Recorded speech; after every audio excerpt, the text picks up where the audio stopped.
சுற்றுலா என்றாலே எமக்கு அழகிய கடற்கரைகளும் மலைப்பாங்கான பிரதேசங்களுமே நினைவுக்கு வருபவை. ஆனால் ஒரு நாட்டின் அடையாளம், பாரம்பரியம், கலாசாரம் என்பவற்றை ஏனைய நாடுகளுக்கு பிரதிபலிப்பவை அந்த நாட்டின் உணவுகளே ஆகும். சுற்றுலாத்துறையில் பல்வேறு வகையான சுற்றுலா முறைகள் காணப்பட்டாலும் தற்போதைய காலகட்டத்தில் உணவு சுற்றுலா மிக முக்கிய இடத்தை வகிக்கின்றது.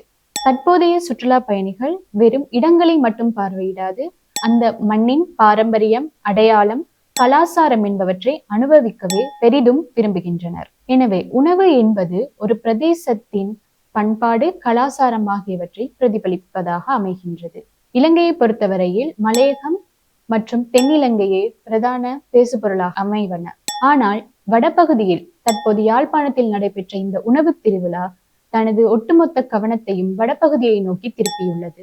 யாழ்ப்பாணத்துக்கே உரித்தான பிரத்யேக உணவுகள், வாசனை திரவியங்கள், கடல் உணவுகள் என்பவை சுற்றுலா பயணிகளை தற்காலத்தில் அதிகம் கவர்ந்த மற்றும் பேசுபொருளாக விளங்குகின்றது.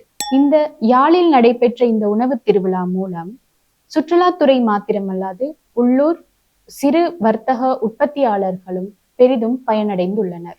குறிப்பாக உள்ளூர் கிராமிய பெண் தொழில் முனைவோர் அவர்கள் தமது உணவுகள் உற்பத்திகள் மூலம் இதில் பெரிதும் பயனடைந்துள்ளனர். ஒடியல் கூழ், யாழ் நண்டுக்கறி, பனைசார் உற்பத்திகள் என்பன இந்த உணவு திருவிழாவில் யாழின், வடபகுதியின், இலங்கையின் தனித்துவமான ஒரு அடையாளத்தை இந்த உலகுக்கு எடுத்து காட்டியுள்ளன.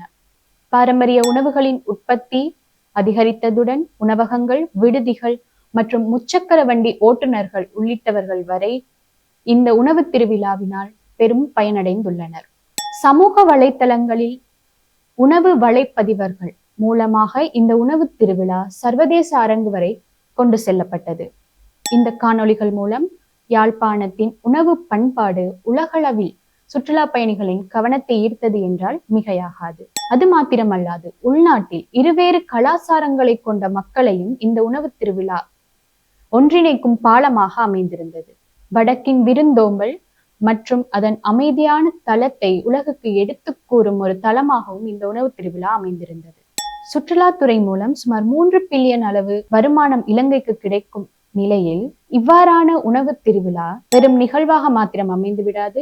சுற்றுலாவின் உத்தியோகபூர்வ நாட்காட்டியில் குறிக்கப்படுமேயானால் வருடம் நடைபெற்ற இந்த உணவு திருவிழா எதிர்காலத்தில் இலங்கையின் சுற்றுலா நாட்காட்டியில் இடம்பெறுமேயானால் உணவு கலாசார சுற்றுலா என்ற பெயரில் இலங்கையின் தனித்துவம், பாரம்பரியம் என்பவை உலகுக்கு பறைசாற்றப்படுவதுடன் சுற்றுலாத்துறையை ஊக்குவிக்கும் ஒரு மாபெரும் சக்தியாக இந்த திருவிழா மாறும்.